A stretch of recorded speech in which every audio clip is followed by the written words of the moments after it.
नेहमीप्रमाणे सालाबादप्रमाणे कितीही यांना सांगितलं तरी देखील नालेसफाईची बोंब तशीच्या तशी आहे.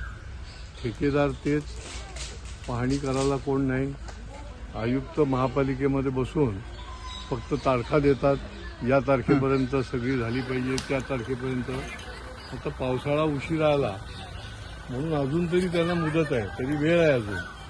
काल मी तिकडे बाळकुंभ भागामध्ये गेलो होतो, तिथेही तशीच बोंब होती. आता त्याचं काम चालू केलेलं आहे.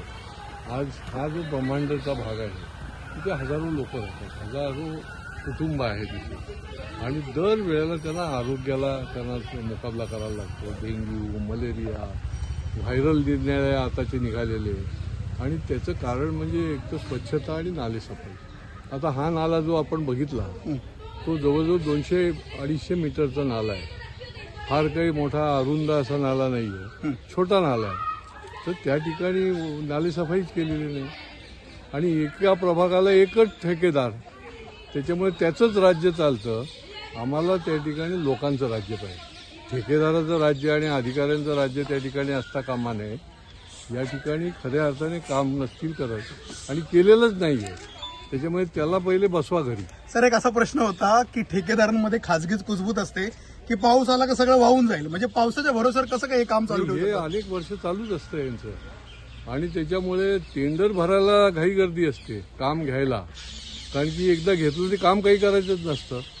आणि म्हणून आज मी आवर्जून इथले आमचे जे ब्रह्मांडाचे फेज 7चे सगळे लोक जे आहेत त्यांनी मला पत्र दिलं, म्हणून मी तातडीने या ठिकाणी नालेसफाई बघायला आलो. आणि या बस स्थानक जे आहे त्याची अनेक प्रकारे तिथे दुरावस्था आहे. हजारो प्रवासी इथून बसने प्रवास करतात, आणि त्या ठिकाणी जे आवश्यक आहे म्हणजे लाईट, तिथलं टॉयलेट, तिथले स्वच्छतागृह, त्या ठिकाणी आता पावसाळ्याच्या तोंडावर शेड, अशा सगळ्या गोष्टी ज्या आहेत त्या करण्याची गरज आहे. आणि त्याच्यामुळे या पाहणी दौऱ्याच्या निमित्ताने हे सगळं आम्हाला दुरावस्था बघायला मिळाली. मुख्यतः नालेसफाईची जी दुरावस्था आहे ती शब्दाच्या पलीकडे आहे, आणि त्याच्यामुळे ही ताबडतोब केली गेली पाहिजे. पूर्ण नालेसफाई, काही बंदिस्त नाले देखील करायला पाहिजेत. सिव्हिल डिपार्टमेंटचं पण वर्क आहे. हे करतात काय, झोपा काढतात का?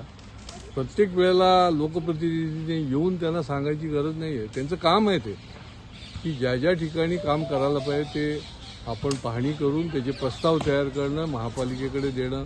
बरं, निधीची काही कमतरताच नाही आहे, निधी आहे तुमच्याकडे, पण हा निधी जातो कुठे, हा आमचा खरा प्रश्न आहे. नाले सफाई का हातची सफाई असे देखील चर्चा केली जाते. नाही, ती तर दरवर्षीची चर्चा आहे, परंतु ही जी काही संगत मताने चालू आहे त्याला छेद दिल्याशिवाय आम्ही स्वस्थ बसणार. सर, कामगारांच्या न्याय हक्कासाठी आपण नेहमीच आवाज उचलता, कामगारांना न्याय मिळवून देता. नाले सफाईत असेल किंवा मुंबईला पण बऱ्याच ठिकाणी बघितलं की लहान लहान पोरांकडनं यांनी काही व्हिडिओ व्हायरल झाले होते की लहान पोरांकडनं नाले सफाई करून घेतली. त्याला जोडून असा प्रश्न आहे, गमबूट असेल, हँडग्लोव्ज असेल, ह्या गोष्टी देखील त्यांच्याकडे दिल्या जात नाहीत. नाही, ते तर मागच्या वर्षी आम्ही ते निदर्शनास आणून दिलं होतं की तुम्ही ज्या आवश्यक गमबूट आहे, त्याला लागणारी जी साहित्य आहे ते वेळच्या वेळी दे ना. हा कामगार जो आहे हा कामगार माणूस आहे, त्याला पण 2 हात 2 पाय, त्याला पण डोकं आहे, मन आहे, त्याला तुम्ही त्याचा हक्क पण आहे. आणि तरी देखील तुम्ही जर देत नसाल तर ते न देणाऱ्यावर तुम्ही कारवाई करणार का? कुठलीही कारवाई नाही करत, नुसतं शोकॉज नोटीस पाठवायची. आत्ता तर मी वाचलं, एका सहाय्यक आयुक्ताला शोकॉज नोटीस दिली ती, त्याचं रिटायरमेंट झाली, तो घरी बसला, त्याच्यावर कारवाई काय केली.